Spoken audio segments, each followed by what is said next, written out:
talk about how to take care of vintage clothes.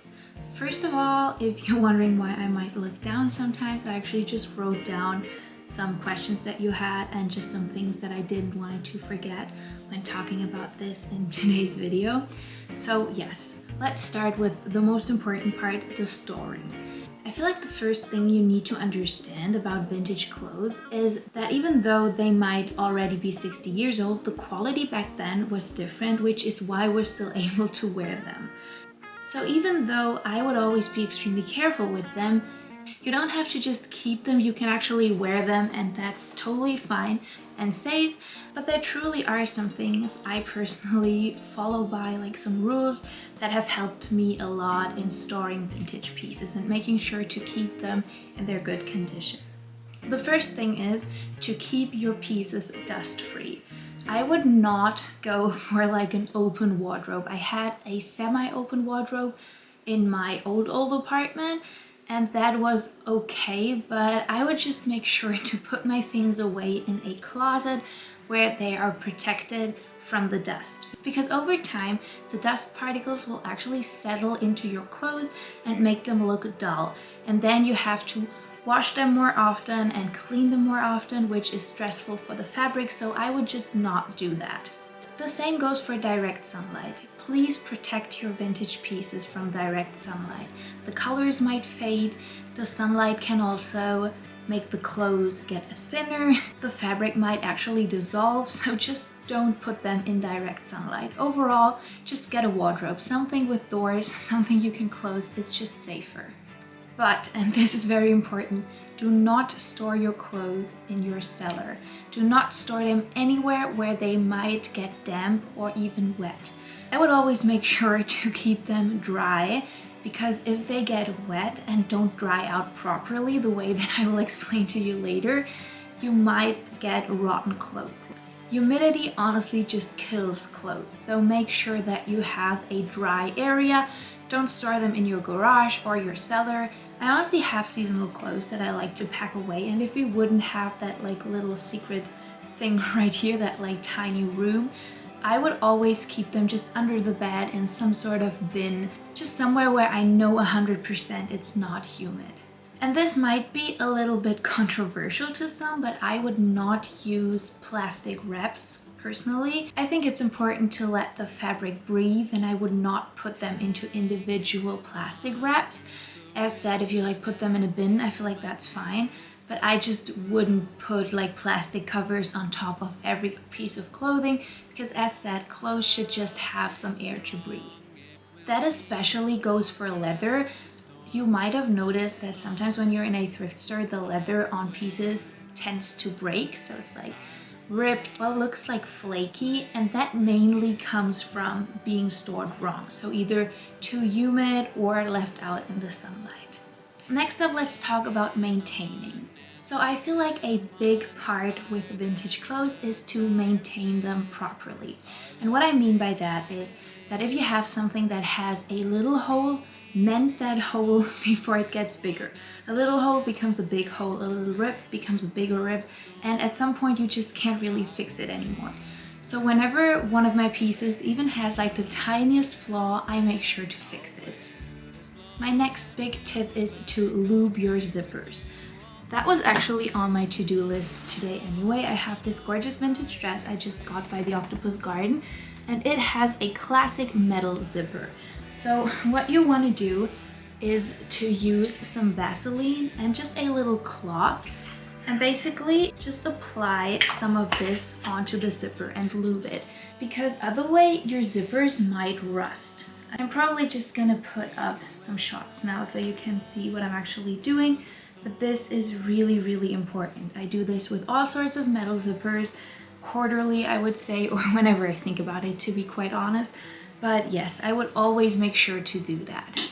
And the last thing about maintaining is that if something has a hole that you can't really mend or fix anymore, just use some crocheted pieces, some different fabrics, patches, little scraps of leather, just anything to save and fix that piece. I think you have to understand that these pieces from the 60s and 70s are one of a kind. They are probably maybe 5, but to be fair, probably way less of these pieces still around. So just make sure that you take good care of them and don't throw them out or anything. Because if you do, that piece is gone forever. I feel like my most asked question about this entire topic was how to wash your vintage clothes. And there's actually one hard rule I just follow by with everything, and that is less is more. I don't wash them after every wear. There are vintage pieces I've worn multiple times and never washed or only hand washed. And I'm just gonna tell you how I do that, why I do that, and a little bit more about washing your piece. First off, I always prefer spot cleaning over cleaning the entire piece.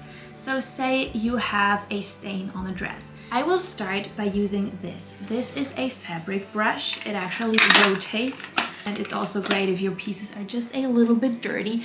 And especially with wool or silk pieces, you just shouldn't wash them. So I do spot cleaning. Basically, I brush everything out. This one has like a little stain down here, but I'm gonna show you in a close-up how I just brush these out. And if I cannot get a spot brushed out, I will always just clean that spot on the dress or a piece of clothing and not the entire piece. If you're afraid of having clothes that smell, my number one tip is to just hang them out after wearing, let them air out. It usually takes away all sorts of wearing odor or anything, so just do that instead of putting them in the washing machine immediately. If you want to put your vintage pieces into the washing machine, first of all, check the labels. Make sure you know which materials you're actually washing. I would never go above 30 degrees. Please don't go with like a high circle number. Make sure that you don't get them thrown around in the washer, but just turn down the cycles as far as possible. It will take longer to dry, but it will also save your pieces. And then there are just some delicate pieces. If you see something that has a lot of detailing, like this dress, or something beaded like this dress, do not ever throw that in the washing machine. Just hand wash it. It's not that hard. One more thing that is extremely important is that any clothes you own that are dated prior to the 1960s should never ever be thrown into a washing machine. These clothes are not made to last during a wash, so just always hand clean them, hand wash them, just to be sure. The same goes for anything silk, wool, embroidered with pearls, anything with like beautiful detailing, just hand wash it. My next rule is to don't ever throw anything into the dryer. I don't own a dryer. I would never do that. It's just way too harsh. You might get away with doing that to your jeans and t-shirts, but I just generally wouldn't do it. The best thing is to air dry your pieces, but if you do so, never ever hang them in direct sunlight. As said, direct sunlight might fade the colors. It's too harsh on a piece of clothing that is drying, that is that old, so just make sure that you don't put them into the direct sunlight. So I feel like this next thing is very underrated, and that is to get things professionally cleaned or dry cleaned. Don't cheap out on that. If you spend money on a fur coat or an embroidered penny lane coat from the 60s, if you invest that money, make sure to keep your pieces in good condition. Don't just wash them any sort of way. If it's a fabric, especially a leather or a fur, that you don't really know how to take care of, please just spend the 20 euros or whatever it is to get them professionally clean. It's absolutely worth it. And for me personally, with like winter coats and everything, I do that maybe once a year, if not once every 2 years, so I feel like it's not that expensive. Next up, never use bleach on anything unless you want that bleached out look. Like if you're going for that, good for you, but don't use it to remove a stain. It's just way too aggressive on old fabric. If you want to re-dye some pieces because the color might have faded, make sure to get an exact color match and be aware that it probably won't come out the exact same color that you want it to. Also, with a lot of vintage pieces, I feel like they faded in different places, and that's part of the look. And so I would not put new dye on them, because most likely the different parts of the clothing piece will not take the color the same, and it'll come out all patchy. Another question I got quite a lot was, what about the thrift store odor? I know what you mean. I know that funky smell of vintage pieces. I can't stand it either. I feel like most people can, but still there are pieces I would never throw in the wash. First thing, always let anything air out. A lot of the odor will just go away after a couple of days. But if it doesn't, don't ever use perfume. Perfume usually contains a lot of alcohol, and that might just be too aggressive for your vintage pieces. Instead, if you want to get rid of the odor, get a spray bottle like this one, and then use distilled white vinegar, about 10%, so just like the tiniest bit. Fill it up with water, give it a shake, spray that on your clothes. Make sure to be far away from your clothes, so like 20 centimeters, something like that. Spray it and then let it air out. It'll help a lot with the odor without being too aggressive. The next question I got was, what about moths? How to moth save your closet? There are two things I can recommend you to do. What I like to do is to use red cedar blocks or lavender to protect the clothes. And then also I will not hang anything in my closet that I just bought because I don't know if it might have moths in them. So I will let anything that I just got hang outside for a little, just to make sure that it's moth free. I am very sorry if there are a lot of light changes right now. It's just the way that the sun comes in and then goes away and comes in again. I just love the sun and I don't want to block the natural light out of this room, so I hope you can bear with me anyways. So yes, if you use the distilled white vinegar and water solution on your clothes, it'll already probably kill or scare off most of the animals that might live on your clothes. And then if you put them into your closet and moth proof it the way that I told you, it'll be fine. I would not use those chemical moth things because they might spill, they might leave an odor. I just love my vintage pieces too much to put them in any danger because of any sort of chemical. So I would always go for red cedar blocks or lavender and not for these like moth saving things that you can buy at the drugstore. Next up, let's talk a little bit about ironing. So I personally don't iron anything. My number one tip is to just wet the piece and then lay it out. So basically when I hand wash something, I will just stretch it out and lay it out properly to dry in its shape. I would not use an iron on anything that I'm not 100% sure of the material. With a lot of vintage pieces, they don't have their original tag anymore, or the tag just doesn't say what sort of fabric combination is in them. Just know that polyester, silk, satin, wool, all of these materials will burn or melt when ironing, so I just wouldn't do it in general. I don't mind if there's a little wrinkle on a piece of clothing. I would just not use an iron. If you want to do that, use the lowest setting and just go over it a couple of times, but don't put it on a high setting unless you want to burn or melt your clothes. And then the last topic that you wanted me to talk about was how to clean leather. So with leather, it doesn't matter if it's clothing, shoes, purses.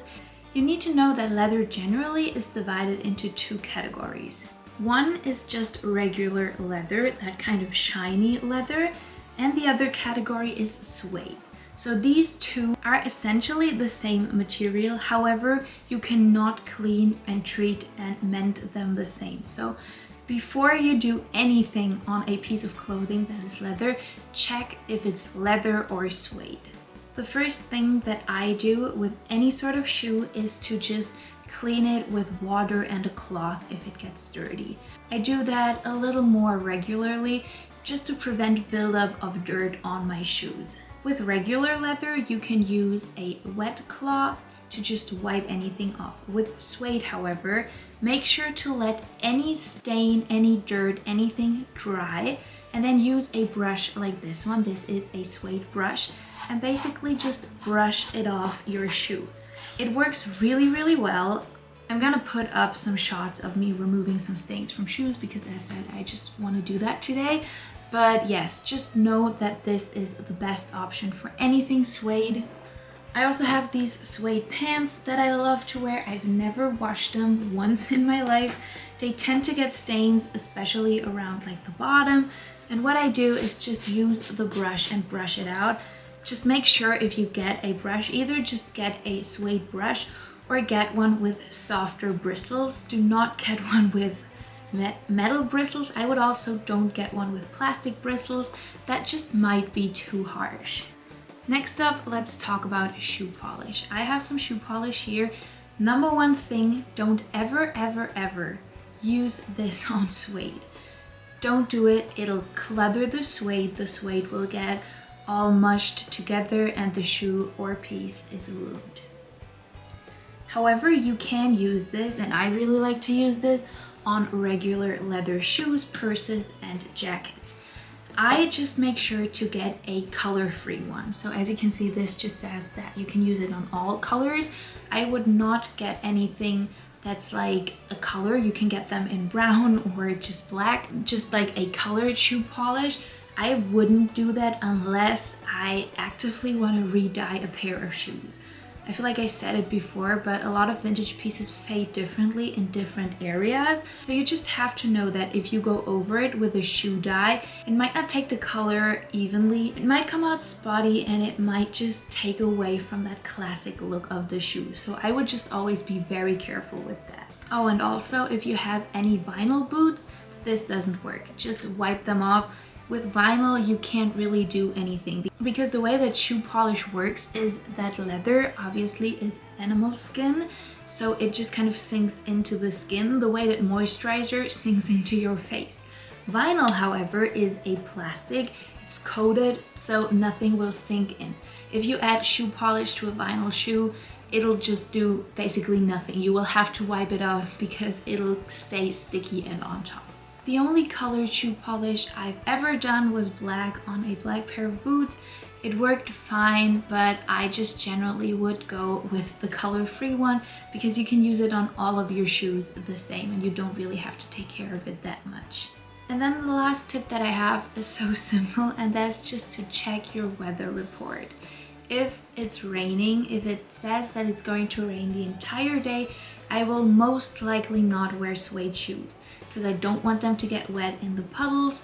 I feel like with pants it's a little bit different, but I just don't want to put my suede shoes through that. If so, let them dry, give them a brush with this. It might save some parts of it, but just know that generally if it rains, leather boots are way better than suede boots. So these are my tips on how to clean, maintain, mend your vintage pieces. But before doing that, I need to open that package.